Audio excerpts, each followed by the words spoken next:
advantages and disadvantage of the AC drives as compared to the DC drives. And then we already also discussed the different application of AC drives like in conveyor belt, lift, mixture, escalator, and cranes. Okay. And as you know, there are two types of AC motors like synchronous motor and induction motor drives. So there are two types of drives are available in the market. One is based on the synchronous motor and another is based on the induction motor. So first we have already discussed that disadvantages. So again repeat all these things. So first advantage that of AC drive, that is light in weight, 20 or 40%, 20 to 40% lighter than the equivalent DC motor drives. Second advantage of AC motor is that it is inexpensive as compared to the DC motor. Third one is that it's required the low maintenance. Maintenance in the AC drives is less as compared to this DC drives. Fifth one is it can work in the hazardous area like in chemical plants. AC drives can be working, but cannot work the DC motor drive because in the DC motor, as sparking happens at the DC at the commutator segments, so you cannot generally use the DC motor for this type of application. So because of all these advantages, generally in the industry, most of the industry prefer to use the AC drives. Now, what are the disadvantages of using the AC drive? So first disadvantage that the power control circuit of the AC drives are relatively complex and expensive, because in the AC drives we use the generally thyristor. Thyristor requires the control circuits, generally force computation circuits. So all this control circuit becomes very complex and expensive as compared to the DC motor drives. Second, it's a disadvantage that the power converters for the AC drive that generate the harmonics. So here in this scheme we use the inverters or cycloconverters or AC voltage controllers, so that will inject the harmonic at the load side as well as the supply side. So this is the disadvantage of using the AC drives. But the advantage of AC drive is more compared to the disadvantage. So generally in most of the industries nowadays we use this AC drives. And out of the AC drives like induction motor drives and synchronous motor drives, and 70 to 80% application we use the induction motor drives. So in this chapter we have only learned the AC drives based on the induction motor only, not based on the synchronous motor.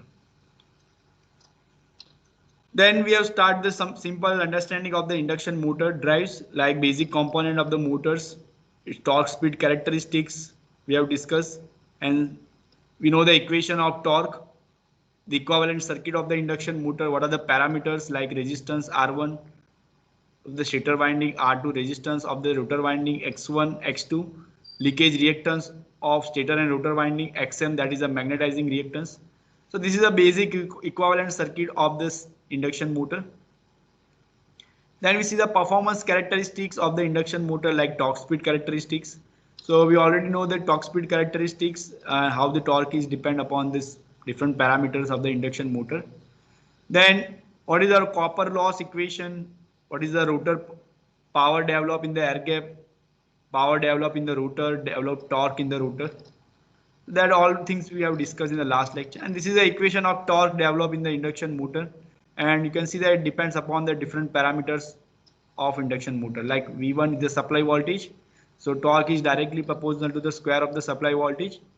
Here in the denominator there is R1, R2, X1 and X2, that is a parameter of induction motor, resistance and reactance. So all these basic things we have already discussed in the last lecture. Then maximum torque that will happen at the sleep at which maximum torque happens. So this is a basic torque speed characteristics of induction motors we have discussed in the last lecture. And then after we have started this different method of speed control. So there are 6 methods of speed control of induction motor. First 4 method, stator voltage control, stator frequency control, stator voltage and frequency control, and fourth is stator current control. So all these 4 methods that is used for the speed control of squirrel cage 3-phase induction motor. As we know that there are 2 types of induction motors, squirrel cage induction motor and wound rotor induction motor. So this first 4 method that is used for the squirrel cage induction motor speed control. And last 2 methods, static rotor resistance control and sleep energy recovery control. These 2 methods is used for the wound rotor induction motors. So in the last lecture, we have discussed the first two methods, stator voltage control and stator frequency control. So let's quickly summarize this again. First, stator voltage control. So as we already derived the equation of torque. So in this equation, you can see that torque is directly proportional to the square of voltage. And K is here, that is a parameter through which you can control the voltage. So K is the proportionality constant that is controlled by the converter which you use to control the speed of the induction motor. So here generally you can prefer the three-phase voltage controller to control the voltage. So by controlling the voltage you can control the torque and you can control the speed of the induction motor. So from this torque speed characteristic you can see that for K is equal to 1, it means at the rated voltage your torque speed curve is like this way. But with the reduced supply voltage with factor K is equal to 0.5, you can see the new torque speed curve is reduced as compared to the rated voltage curve. So by reducing the voltage, you can reduce the torque at starting as well as maximum torque. You can see from this torque speed graph. So generally for this type of method, stator voltage control, we prefer to use the three-phase AC voltage controller. So that is the first method of speed control. Second method is stator frequency control. It means by changing the supply frequency of the supply given to the three-phase induction motor can control the speed as well as torque of the induction motor. So as we know that the per phase voltage equation given to the stator, that is V1 is equal to root 2 pi F1 N1 phi kW. So as you change the frequency, increase or decrease, based on that the flux will changes. Yeah. So for the reduced frequency, if you provide the reduced frequency like lower than 50 Hz, so what will happen at the reduced frequency, the air gap flux will increases and that will reduce the magnetizing, that will increase the magnetizing current because the most of the current is flowing through the magnetizing current path and that will not flowing into this rotor side. So motor parameter that will change the inaccurate speed torque characteristics because of the low frequency. So for the low frequency, the reactance will now leading to a high resistance, high motor currents and high losses in the induction motor. So that will reduce the efficiency of the induction motor. So in a view of this, the induction motor speed control with constant voltage and reduced frequency is rarely used in practice because of this type of speed control gives the low efficiency of the induction motor. Now, second case is that with the constant supply voltage V1, but with the increased frequency F1.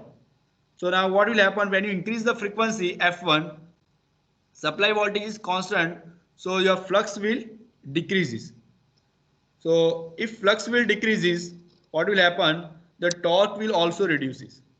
So induction motor performance at constant voltage and increased frequency that can be obtained with the negligible value of magnetizing reactance Xm and R1, because now current will not flowing into the magnetizing path because the frequency is high and flux is less. So current flowing into the magnetizing path is very less. So due to this reason, here we neglect the value of Xm, magnetizing reactance, and R1 from the equivalent circuit. So now by neglecting this, the value of rotor current equation becomes this: I2 is equal to V1 upon R2 divided by S whole square plus X1 plus X2 whole square raised to 1 by 2. And after that we derive the equation of torque. So this is the equation of torque by replacing the value of this omega S is equal to 2 omega 1 divided by P. And then after we derive the equation of maximum torque as well as starting torque. So you can see that in the equation of maximum torque, that is inversely proportional to the square of the supply frequency omega 1. And this is the equation of maximum torque. So finally this constant maximum torque into omega 1 square is equal to 3p by 2 v1 square divided by L1 plus L2.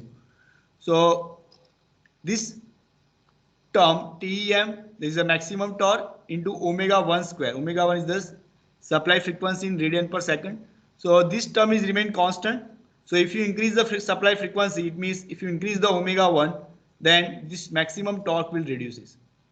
So you can see this characteristic in this graph also, torque speed characteristics. At omega 1 is equal to 1.0, that is in per unit. It means at the rated speed, you can see the torque speed characteristic is the normal torque speed characteristics, this one. And the maximum torque is at this point. Now, as you increase the speed, as you increase the omega 1, like 2 per unit or 2.5 per unit, you can see that the maximum torque will reduces. Because you can see that as you increase the omega 1, the maximum torque will reduce because this term is remain constant. You can see the right hand side, you maintain the supply voltage constant, you maintain the number of poles constant. So because of this reason, this right hand side part is remain constant. So because of this reason, if you increase the speed of induction motor or if you increase the frequency of induction motor, then maximum torque of the induction motor that will reduces.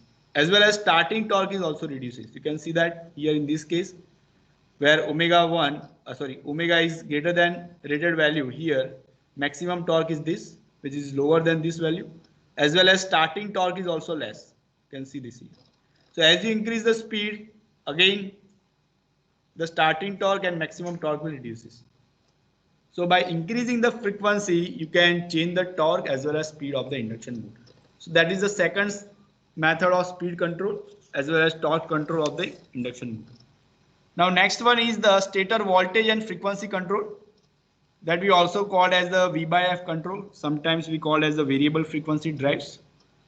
So let's understand this again by the mathematical equation, like stator voltage per phase equation. We know that V1 is equal to root 2 pi F1, number of turns per phase of the stator winding, flux into kW. So here we maintain the V by F ratio constant. So from this equation, you can see that if you maintain the V by F ratio constant, what will happen? Your flux will remain constant. And we all know the equation of starting torque. This one we already derived in the last lecture. So in this above equation of starting torque, here at the starting we know that the slip is what? Slip is S is equal to 1 because initially your rotor is standstill condition. So rotor speed is 0. So slip S is equal to 1. So in this equation, if you put S is equal to 1, so starting torque equation becomes 3 by omega S V1 square divided by R1 plus R2 whole square plus X1 plus X2 whole square into R2. Now here in this case, we assume that the value of resistance, stator as well as rotor, that has a very low value as compared to the reactance. So we neglect this value from the equation of starting torque. So new equation of starting torque becomes this, by replacing omega S here by 2 omega 1 divided by P. So this is the equation, new equation of starting torque, which is equal to 3P divided by 2 omega 1 V1 upon omega 1 whole square into R2 divided by L1 plus L2 whole square. Here X1 and X2 is replaced by omega L. So you can see that here X1 and X2, that is replaced by omega 1 whole square because that is common, into L1 plus L2 whole square. So in this equation of starting torque, you can see that V1, that is a supply voltage, omega 1, that is a supply frequency in radian per second. So if you maintain this ratio is constant, your starting torque will remain constant. Okay. So that we see in this torque speed characteristic. In the graph, you can also see that. Here, the next equation of maximum torque. So as we know that maximum torque is happens the sleep at which. So sleep at which maximum torque happens, the torque equation we already derived in the last lecture, that is 3 divided by omega S V1 square divided by 2 into X1 plus X2. So here also you can see that maximum torque is also remain constant because here we maintain the V by F ratio constant. So that thing also you can see in this torque speed characteristic graph. There are different torque speed characteristic graph for the different speed. So here omega S1, that is greater than omega S2, that is greater than omega S3 and S4. So first graph omega S1, which is at the highest speed. This is the graph.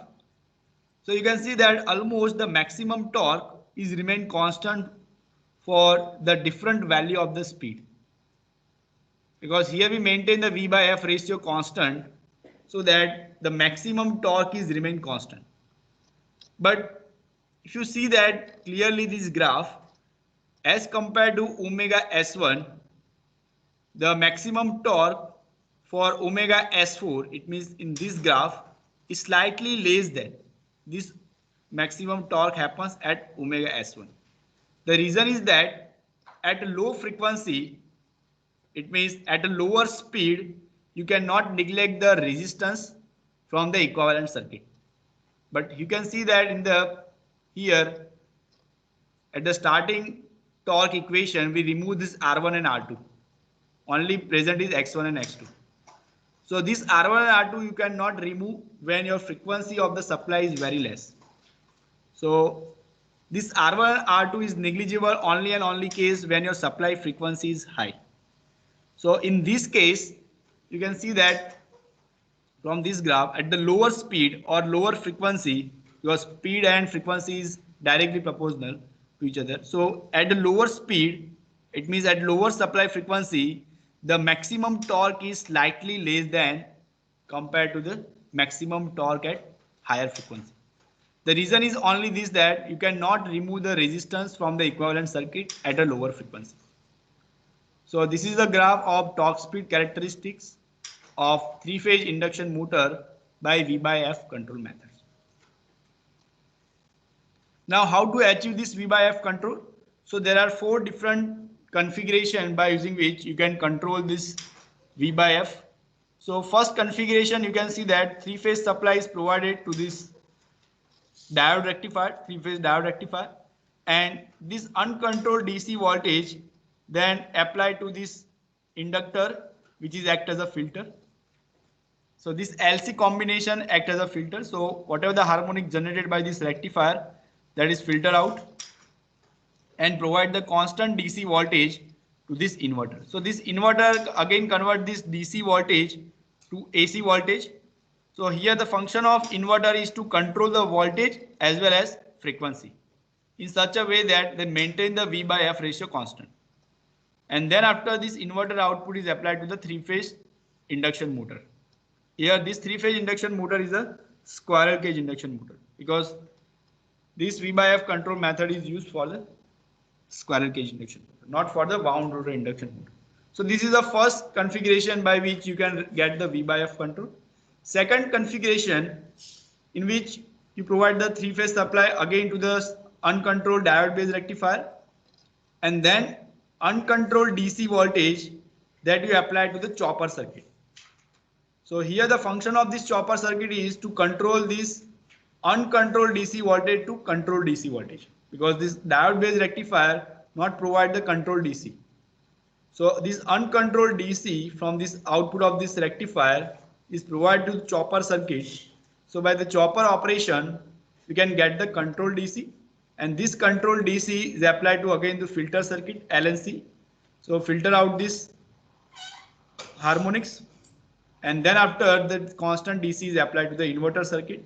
So here the function of this inverter is to just control the frequency, because the voltage is controlled by the chopper circuit and frequency is controlled by the inverter. So by which that provide the V by F control. And again this output of the inverter is provided to this three-phase induction motor. So the difference between first and second case is what? In first case, we use the PWM inverter, it means pulse width modulation techniques based inverter technique, so that we can get the both the voltage and frequency control. But in the second case, we use the inverter, which is used only and only for the frequency control, not for the voltage control, because voltage is controlled by this chopper circuit. So this is the second configuration. And third configuration, we use the three-phase supply provided to the controlled rectifier, it means thyristor based rectifier. So by thyristor based rectifier, we can get the control DC, and this control DC applied to the filter circuit, and this filter circuit DC voltage is applied to the inverter. So here the only function of inverter is to control the frequency only, because voltage is controlled by this control rectifier, thyristor based control rectifier. And again this output of inverter is applied to the three-phase induction motor. So in this case, third configuration, the voltage is controlled by this control rectifier, frequency is controlled by this inverter. And now in fourth configuration, we use a dual converter. So the function of the dual converter is to control the voltage, then control DC voltage applied to the filter circuit, so filter out it, and that DC voltage applied to the inverter which control the frequency and then give to this three-phase induction motor. So by all these four configuration we can get this V by F control. So based on your requirement, based on the application you need, you can use the any configuration which is convenient for you. But generally prefer the method of V by F control method, that is by using this control rectifier base and inverter base configurations, because that becomes cheaper as compared to the another type of rectifier. So these are the four configuration we use for the V by F control method. I hope all of you have understand this. Is there any doubt to anyone in this method, V by F control? Yes, anyone? Is there any doubt?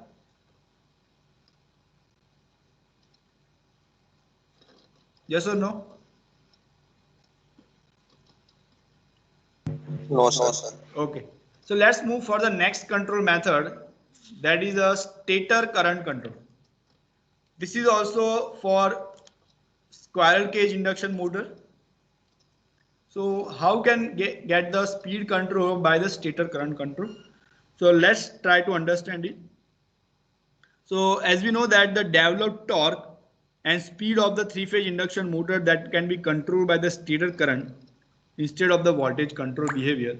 If you know the equation of torque, so the current is also control the torque of the induction motor. That we can see here from the equivalent circuit. There are two current. One is stator current, that is I1, and another current, that is I2. So by controlling the stator current I1, we can get the control over the torque and speed of the induction motor. So consider that the constant current I1 that is fed to the stator winding of three-phase induction motor. So far as the rotor current is concerned, the stator leakage impedance R1 plus JX1 that will not affect into the value of I2, because rotor current is flowing into the rotor side. So if we neglect the effect of R1 plus JX1 from this equivalent circuit, then we can analyze this circuit for the stator current control for the speed control. So therefore here we neglect the value of R1 plus X12 from the circuit diagram, and from that we derive the equation of rotor current I2.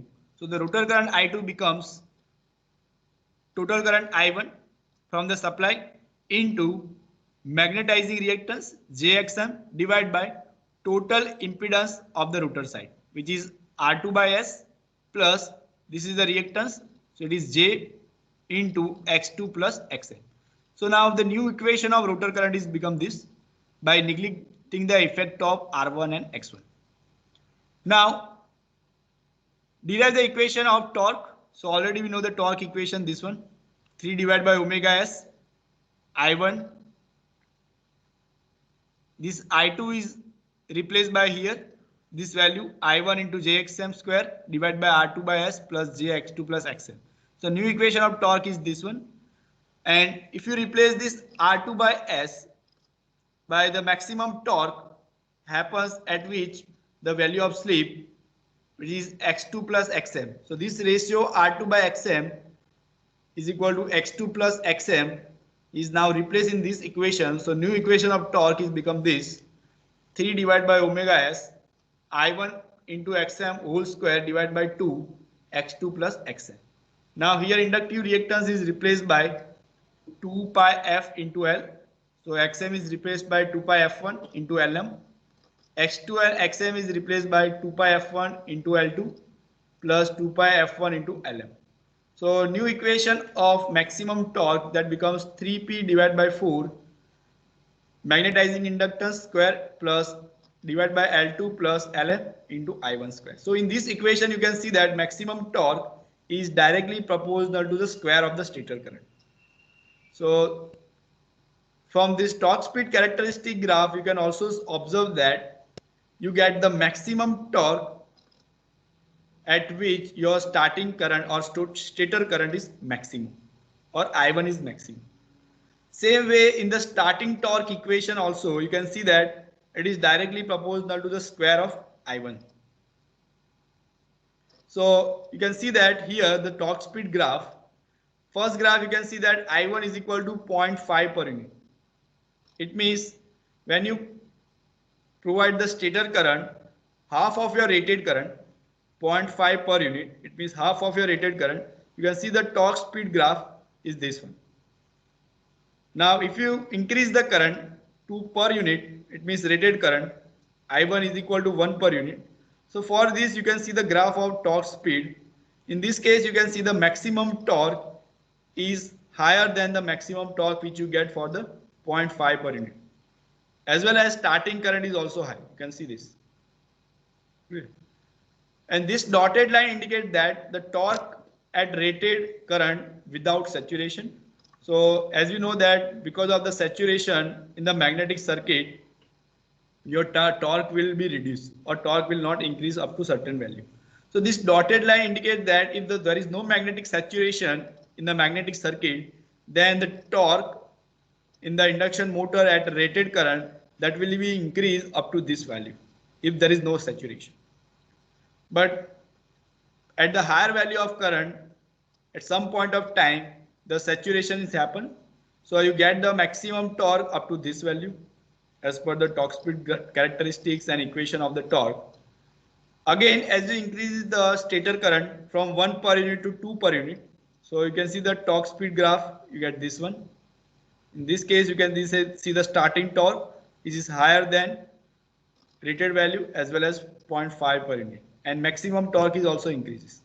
Same way again you can see that for rated voltage V1 is equal to 1 per unit, that gives the normal torque speed graph at this much value. So this is for the comparison only.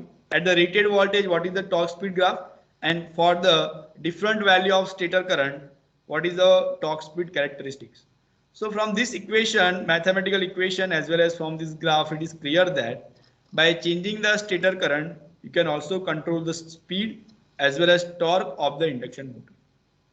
So this is the fourth and last method of speed control of the squirrel cage induction motor. I hope all of you have understand this, all these four different methods. Now let's understand the fifth method. Okay. Before going to fourth method, let's understand what is the configuration we use to control the stator current. So in the stator current control, we have two configuration.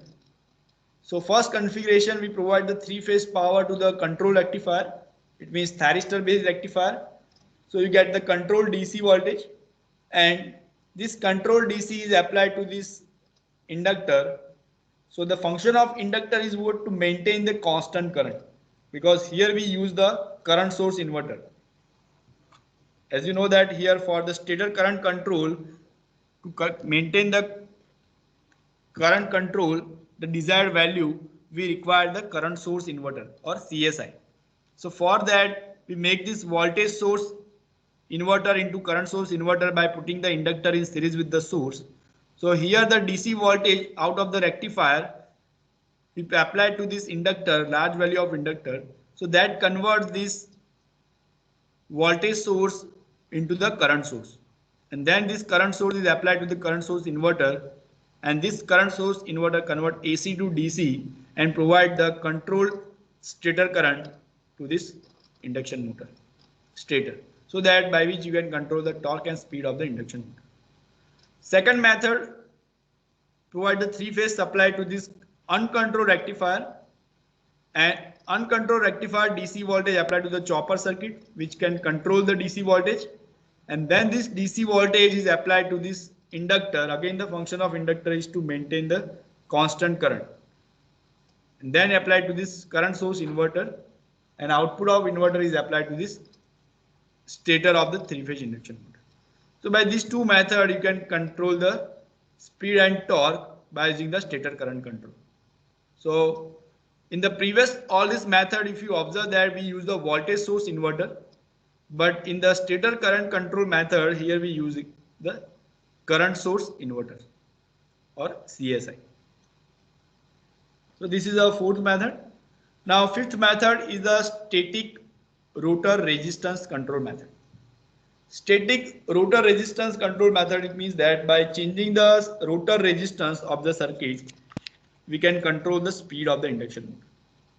Now this is the method used for the three-phase wound rotor induction motor.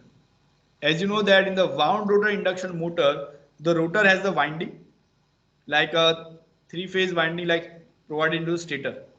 So why we not use this method for the squirrel cage induction motor? Because in the squirrel cage induction motor, in the rotor we use the cages or rotor bars like copper or aluminum bars. We not use the winding. So in that case, our rotor resistance become fixed in the squirrel cage induction motor. So we cannot change the rotor resistance, but in the wound rotor induction motor, the rotor winding is same like a stator winding. So through the slip ring, we can connect the external resistance in the rotor winding. So we can change the rotor resistance. So by changing the rotor resistance, we can control the speed and torque of the induction motor. Because of this reason, we use this method only for the wound rotor induction motors.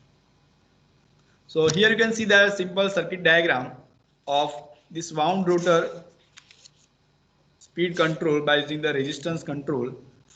So how to get this control? So at the starting torque and starting current, that we know that is depends upon the rotor resistance. So from this torque speed characteristics, you can see that by changing the value of rotor resistance, the torque speed characteristic is different. Here in this characteristic, you can see the starting torque, this graph with the original value of resistance of rotor. It means for original value of rotor resistance winding. With this, you get this characteristic. At the starting torque, you can see that it has this value. At slip S is equal to 1 because at the starting rotor is standstill. So slip is equal to 1. At that point of time, you get the starting torque, this value. But as you increase the value of rotor resistance like R2 dash, which is greater than normal resistance of rotor R2, so you get the higher value of starting torque as compared to the normal value of resistance. And as you increase the value of resistance, you can see the starting torque will increase. That is same like a DC series motor control by using the inserting the series resistance. I hope all of you have already understand that DC drive in the series motor, DC series motor, you can control the speed by inserting the variable resistance. Same way here in the static rotor resistance control also, by inserting the variable resistance in the rotor circuit, we can change the starting torque of the induction motor. Same way here in the speed torque characteristic, same way like this one. The same graph here, but here in the x-axis we taken as a slip, and here in the y-axis we take as a speed. The speed and slip, you know that it is interrelated to each other. So the same graph here, you can observe that as you increase the value of resistance, you can see that the starting torque will increase. Okay. Now, what is the effect of increasing the resistance on the stator current? So you can see that as you increase the value of rotor resistance, the stator current will decrease. So you can see that R2 triple dash, which is more than the remaining resistance. So at the highest value of rotor resistance, you get the less value of stator current. So this is the method by which this is the method for rotor resistance control for the wound rotor induction motor, in which as you increase the resistance, supply current will decreases. So that will increase the efficiency because losses will decrease. Yeah. Now, how you can achieve this control? So for that, we have used this configuration. You can see that three-phase supply is provided to this slip ring induction motor, or you can say the wound rotor induction motor. And the rotor circuit, we insert the resistance by using this diode rectifier and chopper circuit. So you can see that through the slip ring, we take the three terminals. The three terminal power is called as a slip frequency power, because the frequency of the rotor power is somewhat less than the actual supply frequency. So here slip frequency power is provided to this three-phase diode rectifier, and the DC voltage generated by this diode rectifier is applied to this inductor, so that smooth out the ripple and provide the constant DC to this chopper circuit. Here we use the GTO based chopper. So by turning on and off of this chopper circuit, this resistance can be inserted into the rotor circuit, so by which you can control the speed of the induction motor. So how it is achieved? So you can see that GTO, or this chopper circuit, when it is in on condition, it means when GTO is act as a closed switch, at this time this resistance is bypassed. So at that case, this resistance cannot be inserted into this rotor circuit. So at that time provide the normal operation. But when this GTO is in off condition, in that case, this resistance come into picture into the rotor circuit, so that they provide the speed control as well as torque control. So this is the circuit diagram of static rotor resistance control. So how to change this resistance or how to vary the resistance? So that is depend upon the duty cycle of this GTO devices. So you can see here in this waveform also, when it is on condition, the resistance is 0. In off condition of this chopper, they provide the maximum resistance is equal to R. So if you derive the mathematical equation, the effective resistance is equal to actual value of resistance into turn off time divided by total time, because at turn off time this resistance come into picture. So the effective value of resistance is equal to R into 1 minus duty cycle. K is the duty cycle, turn on time divided by T. So by changing the turn on time and turn off time, by providing the gate pulse, you can control the effective resistance into the rotor circuit. So by changing the rotor resistance, you can control the speed and starting torque of the induction motor. So this is the fifth method of speed and torque control of the induction motor. If we see again in a detail of this circuit diagram, if we draw the equivalent electrical equivalent circuit, so you can see that this single phase equivalent circuit, supply voltage is provided to the stator winding R1 and X1, that is the inductance and resistance per phase. Rotor side, there is a inductance and resistance, and the voltage induced at the rotor side, that is a slip frequency induced voltage, we call as S times E2. S is the slip and E2 is the voltage induced, that depend upon the turns ratio. So you can see the equation of this SE2 is equal to S into supply voltage V1 into transformation ratio N2 by N1. So whatever voltage is provided SE2 to the primary, at the rectifier side, supply side, that convert to DC voltage VD, and this DC voltage is applied to this across this resistance, and depending upon the on-off period or depending upon the duty cycle, this value of resistance is vary and then provide the speed control, because as we know that at different value of resistance, voltage across the resistance is different. So as the voltage is changed, that will change the torque of the induction motor. And last method, that is the slip power recovery scheme. So this scheme we discuss in the next lecture. So up to this fifth method, we understand the how to control the speed and torque of the induction motor.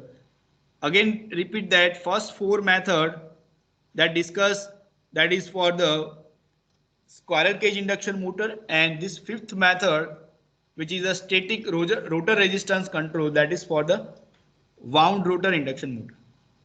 Same way, this last method is also for the wound rotor induction motor. So here I stop this lecture up to this point. This last topic of this chapter, this slip power recovery scheme, that I will discuss in the next lecture. So I hope all of you understand all the schemes. Is there any doubt to anyone?